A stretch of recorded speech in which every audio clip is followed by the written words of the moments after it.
تقييم وأرقام محمد صلاح ولاعبي منتخب مصر بعد التعادل مع المنتخب الجزائري. المدرب الجزائري جمال بالماضي يفاجئ محمد صلاح بعد نهاية مباراة مصر والجزائر. انتهت مباراة مصر والجزائر بنتيجة 1-1 في الإمارات، وشهدت المباراة طرد محمد هاني مدافع منتخب مصر في الدقيقة 26 بعد تدخل عنيف على لاعب منتخب الجزائر. وسجل الهدف الأول لمنتخب مصر حمدي فتحي في الدقيقة 62 من زمن المباراة، وسجل هدف التعادل إسلام سليماني مع نهاية المباراة في الدقيقة 93 ليسجل التعادل للمنتخب الجزائري.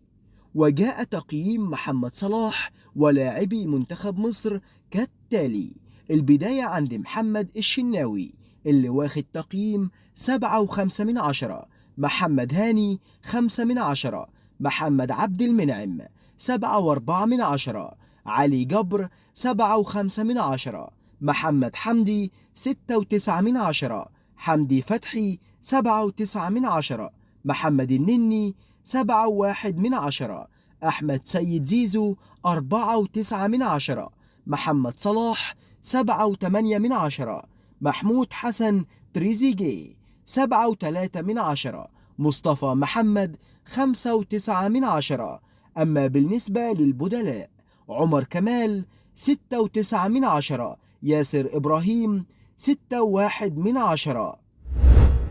أشاد المدرب الجزائري جمال بالماضي مدرب منتخب الجزائر بمحمد صلاح بعد تألقه أمام منتخب الجزائر في المباراة الودية، وبعد نهاية المباراة بالتعادل الإيجابي 1-1 خلال حديثه مع قناة أون تايم سبورت: مباراة أكثر من رائعة لبطل إفريقيا الجزائر والبطل الإفريقي التاريخي منتخب مصر، ودائما ما تشهد مباراة الفريقين إثارة كبيرة.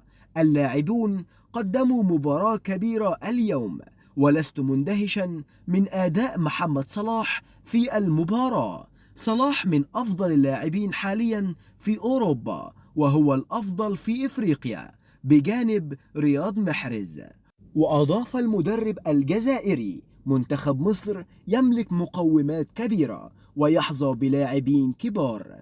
العادة جرت بأن تكون لقاءات مصر والجزائر كبيرة وخارج التوقعات، والفراعنة من المنتخبات الكبيرة على صعيد القارة الإفريقية، ولذلك تبقى المواجهة كبيرة حتى وإن حملت الطابع الودي، وهذا ما رأيناه في مباراة اليوم.